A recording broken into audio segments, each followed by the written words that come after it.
Hola, bienvenidos a Nueva York, bienvenidos a las Naciones Unidas para una entrevista con el canciller de Ecuador, José Valencia. Mucho gusto.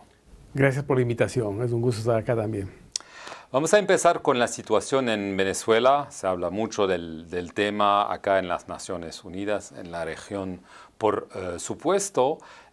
Quiero hablar de manera muy factual sobre lo que se llama la crisis migratoria. Las autoridades venezolanas dicen que no hay crisis migratoria. Del punto de vista de Ecuador, ¿cuál es la situación?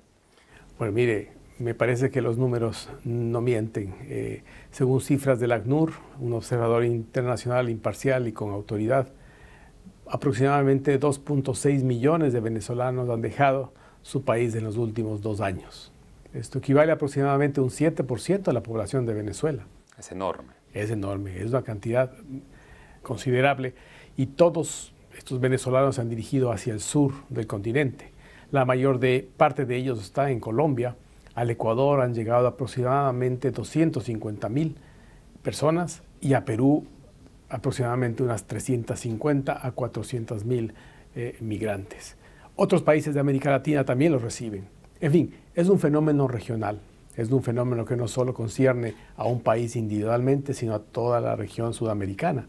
Y por eso es que nosotros buscamos que haya una respuesta regional al respecto. Su presidente llamó a la solidaridad de la región, porque hemos visto que hay unos países o unas situaciones donde esta migración creó muchas tensiones.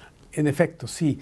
Cuando ocurren estos súbitos flujos migratorios, las comunidades de acogida, los países donde llegan estos migrantes, tienen muchas veces cierto estrés, ciertas tensiones, fruto de ese flujo inesperado de gente, ¿no? Hay demanda adicional de servicios básicos, hay una demanda adicional también de alojamiento, prestación de atenciones médicas a las personas que están llegando a estos países. En fin, todo esto configura que se produzcan estas situaciones muy particulares y siendo como somos los países de Sudamérica, todavía naciones en desarrollo, que tenemos muchos retos por delante, muchos desafíos en cuanto a atender a las poblaciones nuestras, es adicionalmente indispensable pues, que haya este aporte, esta ayuda internacional que nos permita con más facilidad atender este asunto, que es un asunto humanitario en el fondo. Sí, pero también es un asunto político. Su presidente quiere un diálogo, él habla franco e inclusivo, pero no existe. No hay diálogo ni franco, ni inclusivo, ni nada. Sí, efectivamente, mi presidente lo mencionó ahora, lo dijo en el debate general. Creemos que los problemas de los venezolanos deben ser resueltos solo por los venezolanos. No creemos que haya necesidad de una intervención externa. O peor, estamos en contra de cualquier sugerencia de una acción armada, militar o del uso de la fuerza. Lo que hizo el secretario general de la OEA, Luis Almagro. Él lo sugirió en algún punto, después hizo un error. Y después hizo una aclaración, pero nosotros ciertamente, error o no error, no estamos de acuerdo con ese enfoque. Nosotros creemos que una solución tiene que ser siempre, para empezar, ceñida al derecho internacional. El uso de la fuerza está prohibido, pero además una solución política. Los problemas de crisis interna en otros países del mundo, ya no solo de América Latina, siempre se han resuelto mejor de esa forma, en un marco democrático, en un marco con estándares básicos de respeto a los derechos humanos, pero que permitan... Pero ahora no está ocurriendo. Hay que construir esto. Es una tarea pendiente de los venezolanos. Mire, ya nos pasó un poco en América Latina años atrás, usted recordará, en Centroamérica. Incluso llegaron los países a vivir situaciones de guerra civil, de enfrentamiento militar muy cruento. Y sin embargo, estas posiciones extremas en algún momento se sentaron en una mesa de negociaciones y llegaron a entendimientos con el apoyo de la comunidad internacional. Creemos que esa es la mejor salida para Venezuela. ¿Nicaragua podría transformarse en un nuevo Venezuela? Siempre hay los riesgos que las cosas se tornen cada vez más y más críticas. Por este motivo, precisamente, con el mismo enfoque que le acabo de describir con respecto a Venezuela, es que nosotros hemos alentado en la OEA, por ejemplo, el trabajo de la Comisión Interamericana de Derechos Humanos y el apoyo de la Comisión y de la comunidad internacional a esta mesa de diálogo que lamentablemente se ha visto suspendida por una decisión gubernamental. Un error del presidente Ortega. Un error. Las tensiones sociales solo se resuelven mediante diálogo y procesos democráticos. Si no, se crean una especie de muros de contención a presión social que puede derivar en algo más grave. Él dice que todo eso es un ataque desde Estados Unidos. Mire, si eso lo cree, sinceramente el gobierno nicaragüense estaría en un error. Los problemas de los países no solamente se deben a factores externos, porque si es que hubiera esos factores externos, no son lo suficientes como para crear esa tensión social importante, esas situaciones de reclamo y de protesta que llevan a las crisis como las que ese país lamentablemente también ha estado viviendo. Quiero hablar de un asunto. Hace como 6 años que Julian Assange, el fundador de Wikileaks, está refugiado en la Embajada de Ecuador en Londres. Salió información recién sobre el hecho que él aparentemente renunció al asilo en diciembre, que después obtuvo la naturalización ecuatoriana y que hubo un intento de mandarlo a Rusia como representante diplomático de Ecuador. ¿Es verdad? Bueno, mucho de esta información ya es o era pública hace algún tiempo. En efecto, el señor Assange obtuvo la nacionalidad ecuatoriana. Eso fue una gestión dentro de los procedimientos internos del país. ¿Regular? Sí, regular en el sentido de que cualquier persona que cumpla ciertos requisitos puede solicitar la nacionalidad ecuatoriana, ¿no? ¿Él renunció al asilo antes?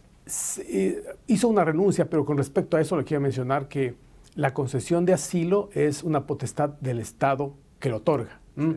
Entonces, no basta que una persona renuncie a una condición, en este caso la de asilado, para que eso opere.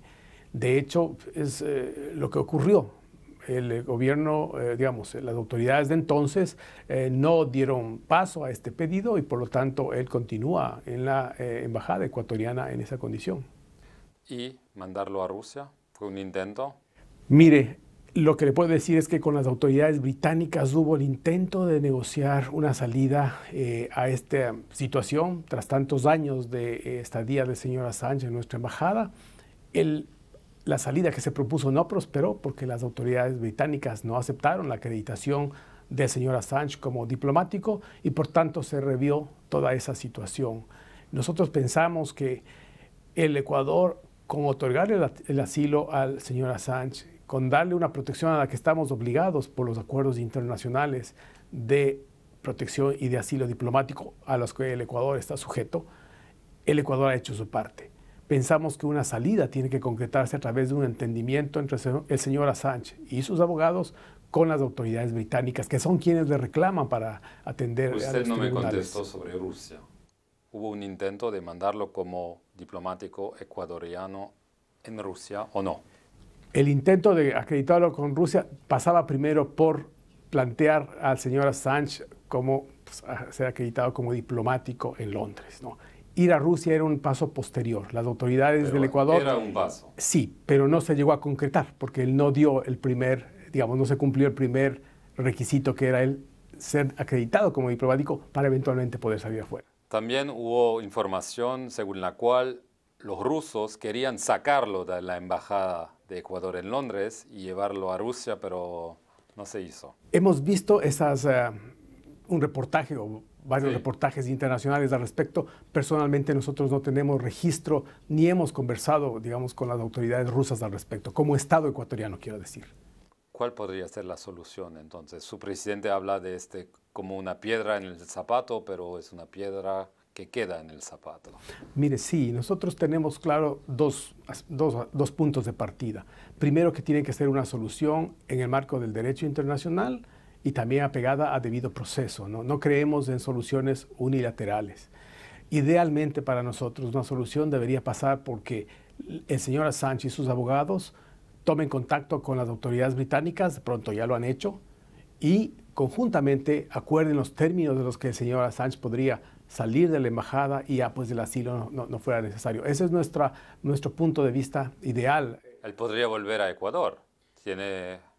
Él es libre de viajar a donde sea. A este momento, claro, por supuesto, tiene la nacionalidad ecuatoriana y podría hacerlo, pero también podría escoger ir a otro país. En esto, pues nosotros, el Ecuador, no tiene con el señor Assange ningún tipo de entendimiento o acuerdo. Nosotros, el entendimiento y acuerdo que tenemos, no con el señor Assange, sino en general, es de aplicar las normas que se refieren al derecho de asilo, porque como Estado parte de la Convención Americana de 1954, debemos hacerlo. Está obligado el Estado ecuatoriano a ello. ¿Usted espera una solución en los meses que vienen? Es muy difícil hacer predicciones sobre este tema. Muchas veces he escuchado que alguien dice que esto se puede solucionar de inmediato, en 2 o 3 semanas. No, nosotros creemos que es un tema complejo, es un problema complejo. Nosotros quisiéramos que se solucione cuanto antes, por, digamos, interés del Ecuador, pero también creo del señor Assange, porque estar 6 años recluido en unas condiciones muy difíciles, porque está en un edificio de oficinas, ese no es un edificio ni siquiera diseñado para vivienda. Realmente debe ser muy difícil para él y queremos justamente que sus garantías y sus básicas atenciones personales sean precauteladas. Última pregunta. El expresidente Rafael Correa, hay una serie de casos judiciales contra él. Él dice que es una persecución política del nuevo régimen contra él. Su respuesta. En absoluto. Lo que ocurre en el caso del expresidente Correa es que la justicia ecuatoriana, que es absolutamente independiente del Ejecutivo, lo es. Basta encontrar objetivas evaluaciones de lo que está ocurriendo en el Ecuador con la Administración de Justicia ecuatoriana para que precisamente pues, uno constate y pueda concluir que ocurre lo que no ocurría en el gobierno justamente del señor Correa, donde había muchas acusaciones de observadores independientes, de organizaciones defensoras de los derechos humanos, de la interferencia de la Administración de Justicia. Hoy no ocurre eso. El señor expresidente está pues, siendo demandado por tribunales para que comparezca y dé sus explicaciones. Aún no ha sido sentenciado. Un tribunal... ¿Interpol no quiere colaborar con ustedes? Un tribunal le ha requerido, digamos, a él para que comparezca y declare. Y como no lo hizo, se dictó una orden de prisión preventiva que ocurre absolutamente en muchas partes del mundo. Esa es la situación actual. El gobierno nacional, el gobierno ecuatoriano, el Estado, el Ejecutivo, no va a intervenir en los procesos judiciales, dejará que estos sigan su curso y pues lo que decidan los jueces será lo que tenga que ocurrir. José Valencia, canciller de Ecuador, muchas gracias y muchas gracias a ustedes. Gracias también.